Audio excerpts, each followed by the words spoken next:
সারা পৃথিবী ঘুরতে পারে। এই জন্য শাবান মাসকে আমি আমার মাস বলেছি, যেন পৃথিবীর যে জায়গাতে আমার প্রেমিকরা আছে তারা যেন শাবান মাস সবাই পায় এবং একথা যেন মনে করতে পারে এটা নাকি নবীর মাস। তো সাহাবায়ে কেরাম কি করতেন জানেন? সাহাবায়ে কেরাম যাকাতের টাকাগুলো, যাকাতের জিনিসগুলো নিয়ে আমার নবীর দরবারে দিতেন। সুবহানাল্লাহ।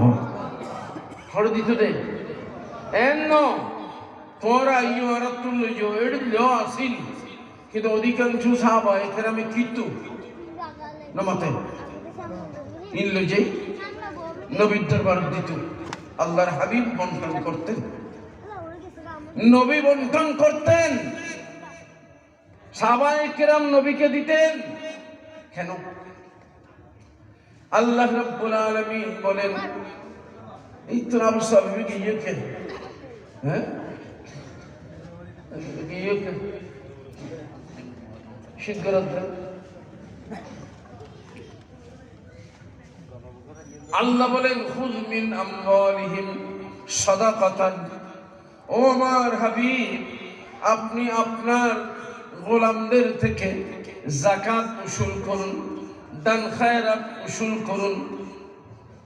তুতাহহিরুহুম ওয়া তুযাক্কিহিম বিহা। এর দ্বারা দুইটা লাভ হবে। এক নম্বর, তাদের অন্তর পরিষ্কার হবে। দুই নম্বরে তাদের সম্পদ পাক হবে। সুবহানাল্লাহ। এরপরে যেই কথাটা, ওটাই হলো আমার দলিল।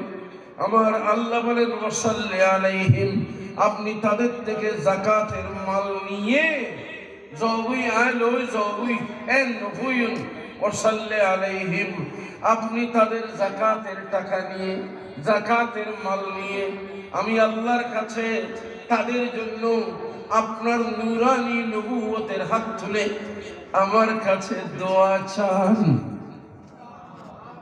আল্লাহ রাসূল আমার কাছে কি চান? ইতারা দোয়া করেন, ওয়াসাল্লি আলাইহিম।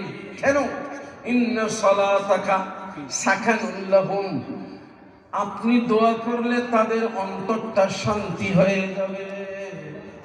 তো আমার বাবারা, আজকে বরকল সালামতিয়া সুন্নিয়া মাদ্রাসার সালানা জলসা শাবান মাসে পড়েছে। কোন মাস? একখান কথা খেয়াল দেখতো আই আর প্রিন্সিপাল সাহেব মনসুর সাহেব